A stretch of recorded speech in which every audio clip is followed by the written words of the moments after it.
Alright, you gorgeous bunch of madheads, how are you doing? I'm back from my sabbatical. It's a bit wiped out, so doing extra hours at work because it's like a busy time for us, but I'm back. And today we're going to explore another store cupboard staple that's still relatively cheap, your butter beans. Pretty uninspiring on their own, but we're going to turn these into something absolutely amazing. Well, it's kind of a 2-for-1 recipe really, because we're going to do some marinated chicken thighs as well. But like always, before we dive in, do the usual thing. Like, share, subscribe. Appreciate it. Helps me grow, so eventually I can do this like full time. Share these videos to your friends and family, and crucially, the people in need. Get these recipes out there for those that need them. If they don't have the internet, write the recipe down, list the ingredients, and give it to them that way. Because again, this is going to be cheap as chips. But come on, let's go and have a look. Let's get started and make this butterbean thing. Quick little rundown of what we got. Of course, all the ingredients will be listed below this video in the description, but also they'll come up on screen now as well. But really, it's just a few ingredients. We've got our butter beans, obviously. We've got half a large onion, or just use one small. Lemon, got some tarragon, you could use fresh or dried. A couple of chicken stock cubes, chili flakes, garlic granules, onion, salt, paprika. It's optional, but a bit of disco salt, bit of MSG, it's good stuff, get it. Salt and pepper, obviously. We've also got some chicken thighs. Chicken thighs are still relatively cheap. You know, if you shop around, you can get some real bargains. But I'm gonna have a bit of a clear down, because the first thing we're gonna do, marinate our chicken. That's not chicken, is it? That's a frickin' bowl. That's the chicken. I'm all out of sync, look, and I've been off for 2 weeks. Come on. Right, first thing we need are the chicken thighs. Get them out. You want like 6 decent sized chicken thighs. This is going to be enough to feed me for a week. Because whilst I was off, I was developing this recipe. So I've tweaked it a little bit. So I've got loads of this in the freezer for the variations that I've made. You can use different herbs and spices. I will put lists like swap outs of other stuff that you can use. But I'm going to go in with half a teaspoon of chili flakes. I don't want it like stupid hot. About 3 teaspoons of paprika. You could use smoked or non-smoked. I'm sure the whole lot in because there's about 3 teaspoons there. 2 teaspoons of onion salt. You can use onion granules. If you're going to use that though, just add like half a teaspoon of salt because this has already got salt in it. Same with garlic granules. And the reason I'm using garlic granules is because if I put fresh in there, it'll probably burn. Good old hefty pinch of pepper. And we've got some disco salt going in too. Again, this is optional. You don't need a lot. Half a teaspoon. A good few glugs of olive oil. If you haven't got olive oil, use rapeseed or even just veg oil will be fine. And there's no easy way to do it. You can wear gloves if you want, but you've got to get your hands in there. Get it all mixed together. There's Moggs. Funny thing about him, right, and I've noticed this since I've moved into this place, he only really sits in the kitchen when I'm filming. It's as if he's learned that when I do this filming, I get the camera out and stuff, he knows there's going to be food about. Don't you? Hey, excuse my orange socks. Say hello to your fans. You can smell that chicken, can't you, bud? Get you something in a bit. That is smelling amazing already. But you need to leave it to marinate for at least an hour. I haven't got time to do that today because, you know, I can't afford to like go, oh, here's one I prepared earlier. So you're going to have to pretend that I marinated these for an hour. But in reality, do these the night before, stick them in the fridge, bit of cling film on the top. Then when you get home from work the next day, they're ready to go.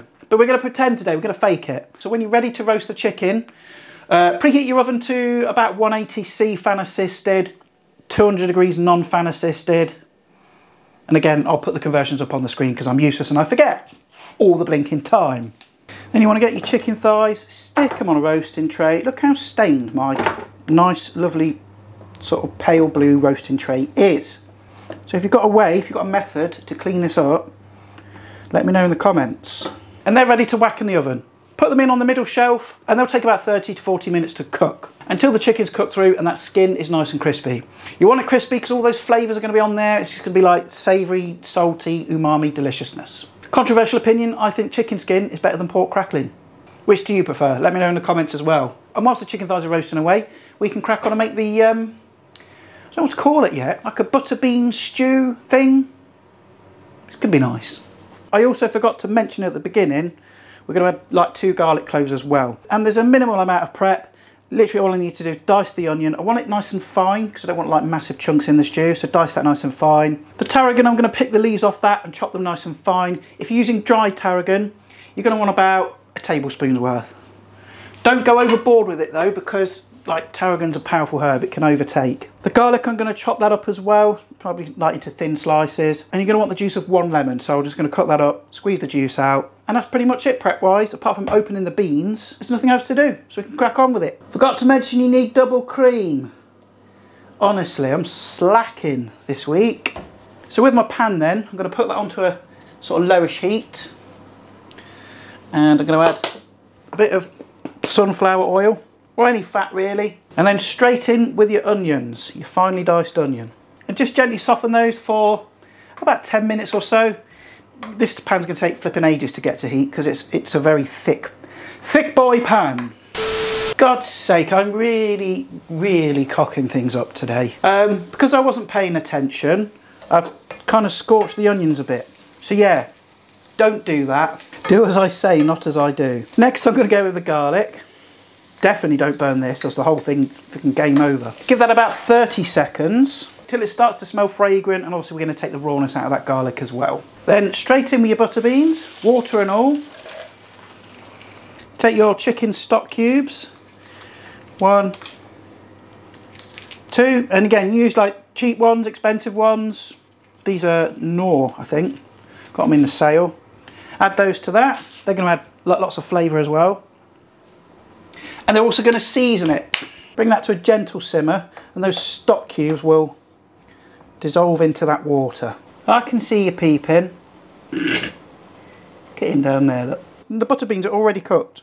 They only need to warm through. But I just want to reduce the water down a little bit before we add the cream and herbs. And after I simmer that for about 5–10 minutes, it's starting to reduce down nicely. Going with the tarragon. In it goes. Now we're going to add some double cream. Go with about 150 ml. A good hefty pinch of black pepper. And I'm going to taste it for salt. I am using reduced salt stock cubes, so I don't know. We'll see if I need some or not. Well, surprisingly, that does need a little bit of salt. I'd imagine if you're not using reduced salt stock cubes, you probably won't need any, but this needs to take some. What it does need, though, is that hit of lemon. That bit of citrus, it just cuts through the creaminess and balances everything out. If you want a more pronounced lemon flavour, you can zest the lemon before you slice it up and then add the lemon zest in as well, but to be honest with you, I couldn't be arsed. And let that bubble away for another 5 or 10 minutes, and that is your butter bean stew done. Right, let's get these chicken thighs out. Excuse my legs, my pink shorts. It's too hot to wear trousers. Whoosh, look at that. I think what I'm going to do though is just get some of this fat and oil, all the bits from the chicken, and scrape some of that off. Just add a little bit to my beans. Not too much though, because I don't want it greasy. But that's going to add a bit of flavour to it and all, isn't it? It's all good stuff. Obviously at home you're going to serve that into a nice deep bowl, your chicken thighs on the side, bit of crusty bread, and you're going to be happy. But obviously I want this to look nice for the thumbnail, so I'm just going to nestle my crispy chicken thighs just on the top. Have you ever seen chicken and butter beans look so fit? But I'm going to finish doing that, dress it up ready for the thumbnail, but that's my easy roast chicken thighs with a simple garlicky butter bean stew. Frickin' knockout.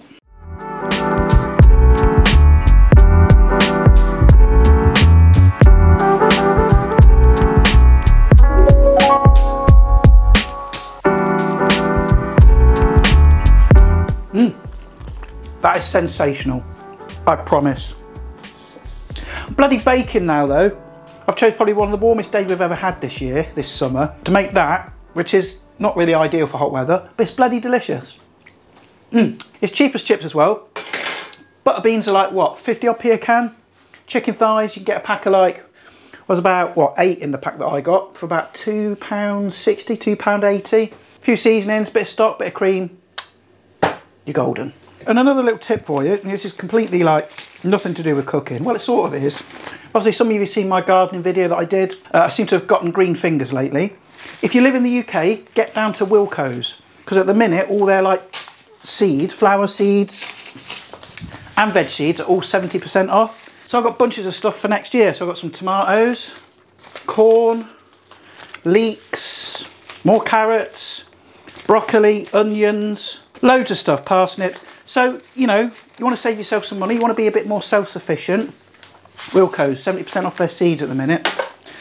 But enough of me waffling on. I need to go have some more of that for my tea and probably have a lie down because...